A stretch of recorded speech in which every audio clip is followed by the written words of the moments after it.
When I started tap dancing in France 37 years ago, there was nearly no tap culture in Europe. Few were the tap teachers traveling the whole continent to spread knowledge coming from America, the birthland of tap. Internet did not exist, and the only way to learn about the form was to go to America and seek for the masters. When I first set to the New World in 1988, I had no idea my journey into the tap culture would keep me in New York over 20 years and turn into a career that went way beyond my dreams as a young girl coming from the south of France. It has been a path filled with spectacular opportunities all around the world and the recognition I could not have hoped for.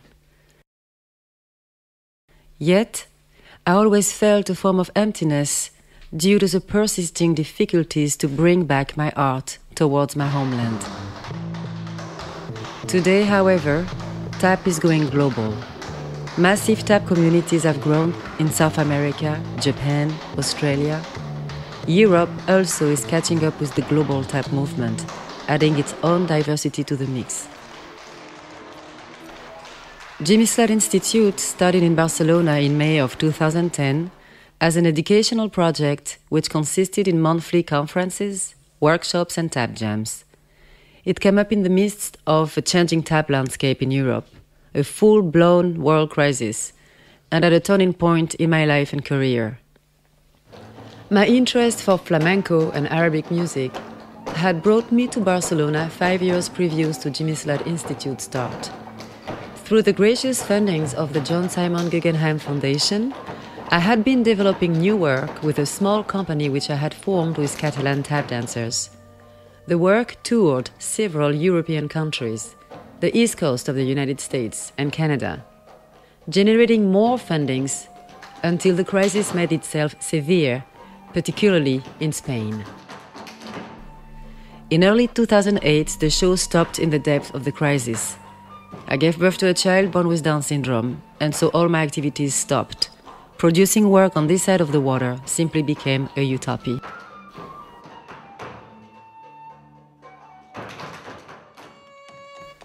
How was I to reinvent myself a career without the time to manage my projects, without a space to practice, without the resources that the New York dance and music scene had provided for my expression during 20 years, without my family and lifelong friends nearby, without an organized community to team up with, without the possibilities to keep a social network up to date because of all the limitations that being the mother of a special needs child implied. I had just turned 40, the reality of being one of the few established female hoofers of my generation in the field, if not the only one, added to my solitude and my precarity. Teaching became my only alternative, but who to teach, how to teach, and what to teach that could be meaningful in this new environment. At the same time, and paradoxically, given the crisis, a new tap festival craze was happening all across Europe. This modern phenomenon was not providing opportunities to produce shows, nor did it expand the visibility of the art form beyond our inner tap communities. But it had begun to create a whole new generation of dancers wishful to embrace this hoofer's path. The trip to New York was no longer a necessity for young European dancers wanting to learn tap. For the first time, American dancers started crossing the ocean our way, not to teach, but to learn about tap on the old continent. When I decided to settle in Barcelona after my child's diagnosis, the local dancers who were the closest to the teaching I had offered in the past years were curiously not the ones I had officially trained. Like myself, they were immigrants. Like myself, they constantly had to improvise their lives to find the means to sustain their dream of being tap dancers. Like myself, they understood that solidarity and consistency were the only way for tap to exist. Ludovico Mravela and Ivan Bushain hailed from Mexico. They wanted to learn jazz, tap and improvisation, an interest becoming rare among a generation looking towards pop music as the new tap outlet. And so they asked me to teach them at a small civic center downtown Barcelona. By doing so, the seeds of Slyde Institute were planted. A few years later, their dedication and personal practice translated into an understanding of the form, a musicianship and producing skills that went way beyond the dancers of their generation on local ground. They graciously volunteered to help launch Slyde Institute's initial program, using a stage donated to me by the Fridona Art Space. 2 years later, I was able to move into my own space. Having to face the studio's rent on my own also meant to multiply classes and workshops. The results went way beyond my expectations. Dancers traveled from all over the world, US, Europe, Canada, while very little promotion was made.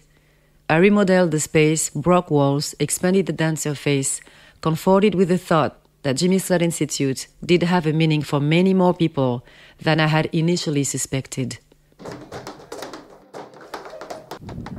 Today, these personal, artistic, and professional experiences have shaped into a yearly tap training program, which we are extremely thrilled to present to the world tap community. Slyde Institute will be welcoming on its teaching board both young and mature tap artists who are making a difference by creating original work, collaborating with live music, traveling the world expanding the visibility of tap beyond classrooms and beyond the strictly tap environment, thus providing the most necessary tools to any aspiring tap professional. How to dance greatly while knowing how to articulate a project and create more opportunities while generating outreach actions that will serve themselves and the community altogether. We hope that the masters, especially my mentor Slyde, would be proud of our initiative. May our work keep on honoring their memory and help nurture the future of our cherished art form.